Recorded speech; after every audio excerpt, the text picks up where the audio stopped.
कहानी एक परिवार की है जिसमें एक दंपत्ति और उनका एक जवान बेटा था। पति का नाम भानु सिंह था। उसकी उम्र 55 साल की हो चुकी थी। भानु की पत्नी का नाम प्रेमा था। वो 52 साल की हो चुकी थी और एक धार्मिक किस्म की महिला थी। उनका लड़का प्रमोद जो कि 26 साल का था, एक प्राइवेट कंपनी में गार्ड की नौकरी कर रहा था। भानु एक रंगीले स्वभाव का आदमी था और उसको पीने का भी शौक था। इन दोनों बाप बेटों का अक्सर झगड़ा हो जाता था क्योंकि प्रमोद कमाता कम था और जो कमाता था उसको जल्दी ही उड़ा भी देता था। प्रेमा ने प्रमोद की शादी कर देने का विचार किया और सोचा कि घर में बहू आएगी तो इस पर कुछ जिम्मेदारियां पड़ेंगी और ये सही रास्ते पर आ जाएगा और सुधर जाएगा। प्रमोद की शादी शालू नाम की लड़की से हुई जो देखने में शालू बहुत सुंदर थी। प्रमोद उसके सामने बहुत फीका था। शालू को देखकर तो किसी का भी खड़ा हो सकता था। वो 24 साल की पढ़ी लिखी समझदार लड़की थी। शालू के माता पिता ने उसकी शादी प्रमोद के साथ इसलिए कर दी कि वो देखने में भी ठीक ठाक था और घर में पैसे या सुख सुविधा की कोई भी कमी नहीं थी। प्रमोद के आवारा होने की बात शालू के घर वालों से छुपा दी गई। प्रमोद उसकी ओर ज्यादा ध्यान नहीं देता था। शालू को पति से अच्छे से शारीरिक सुख भी नहीं मिल पा रहा था, मगर प्रेमा अपनी बहू का बहुत ध्यान रखती थी। प्रेमा के अच्छे बर्ताव के कारण ही शालू अब तक इस घर में टिकी हुई थी और प्रेमा जानती थी कि अगर शालू को कहीं से सहारा नहीं मिला तो वह ज्यादा दिन तक नहीं रह पाएगी प्रमोद के साथ। उधर भानु अपनी बहू की वासना करने की फिराक में रहता था। प्रेमा तो पूजा पाठ में व्यस्त रहती थी और वो भानु को पास नहीं भटकने देती थी, मगर भानु की जवानी ढली नहीं थी। भानु अपने शरीर का बहुत ध्यान रखता था और इस उम्र में भी खुद को फिट रखे हुए था। एक दिन की बात है कि शालू अपने घर में आराम से सो रही थी।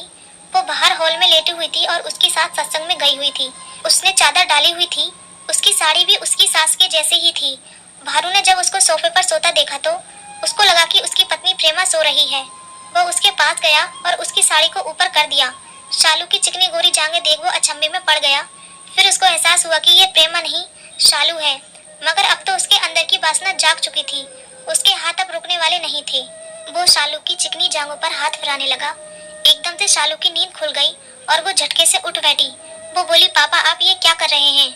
ससुर नाटक करके बोला, ओ बेटी शालू, मुझे लगा तेरी सास सो रही है। ये कहते हुए भी उसके हाथ रुक नहीं रहे थे। वो उसकी टांगों को सहला रहा था। फिर वो भानु को रोकने लगी और हटने लगी, मगर भानु ने उसको पकड़ लिया। वो उसको चूमने की कोशिश करने लगा। शालू ने विरोध किया, लेकिन भानु तगड़ा आदमी था। उसने एकदम से शालू की साड़ी में हाथ डाला और उसके शरीर पर हाथ फेरने लगा। जवानी से भरपूर शालू को भी मर्दाने हाथों के स्पर्श से मजा आया, लेकिन लाजबस वो खुलकर नहीं कह पा रही थी। नई नवेली दुल्हन पर हाथ फेरकर भानु बेकाबू हो गया और उसने अपना पजामा भी खोल लिया। वो उसके बोझ तले दब गई और भानु ने शालू पर अपना हाथ रख दिया और अब उसको रोक पाना नामुमकिन था। शालू भी ये बात जान गई कि वो आ चुका है और अब इसे अपने जिस्म में समाकर मजा लेने में ही सुख है। फिर उसने एक धक्का मारा तो शालू तिलमिला गई।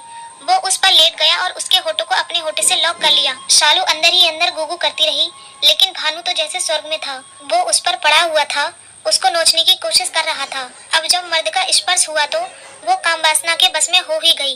भानु ने अपनी बहू के साथ रासलीला शुरू कर दी और शालू उस सांड के नीचे दबी हुई थी और उसको बर्दाश्त कर रही थी। भानु ने अपनी रफ्तार बढ़ा दी और वो तेजी से करने लगा। शालू के मुंह से अब धीरे धीरे सिसकियां निकल रही थी। शालू को प्रमोद से ऐसा सुख शायद नहीं मिला था। उसकी सिसकियां बता रही थी कि वो डूबती जा रही है। कुछ देर के बाद शालू ने अपने ससुर के गले में बाहें डाल ली। भानु तो स्वर्ग की सैर पर था। लगभग 10 मिनट के बाद भानु की काम वासना शांत हो गई और फिर वो उठ गया। अलग होने के बाद शालू ने अपने आप को संभाला और अपनी साड़ी ठीक की। अब उसकी वासना शांत हो चुकी थी। उसे हालात का भाव हुआ तो वो रोने लगी और बोली, पापा ये ठीक नहीं किया आपने, मैं आपकी बहू हूँ। भानु को भी शायद थोड़ा बुरा लगा और वो चुपचाप वहाँ से बाहर निकल गया। उसको डर था कि कहीं शालू इस घटना के बारे में अपने घर वालों या प्रेमा को ना बता दे। वो रात के 9 से 10 बजे डरते डरते हुए घर आया। घर में माहौल शांत था। सब अपने काम में लगे हुए थे। फिर सबने खाना खाया, मगर शालू भानु के सामने नहीं आई।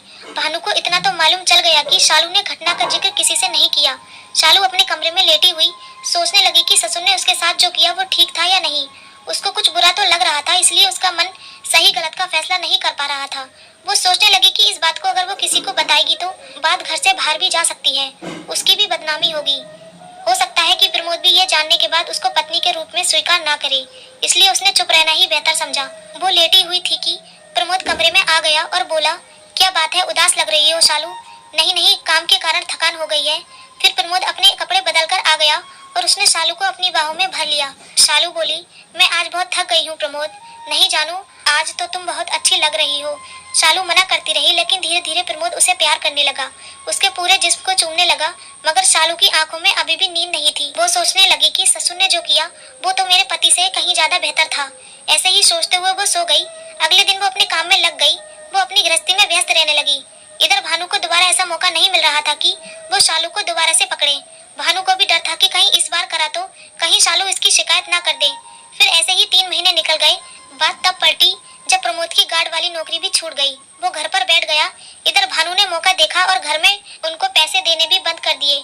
अब शालू को अपना खर्च चलाने में दिक्कत होने लगी। प्रमोद तो कुछ कमा नहीं रहा था और वो पैसे अपने सास ससुर से मांग नहीं सकती थी और शालू परेशान रहने लगी।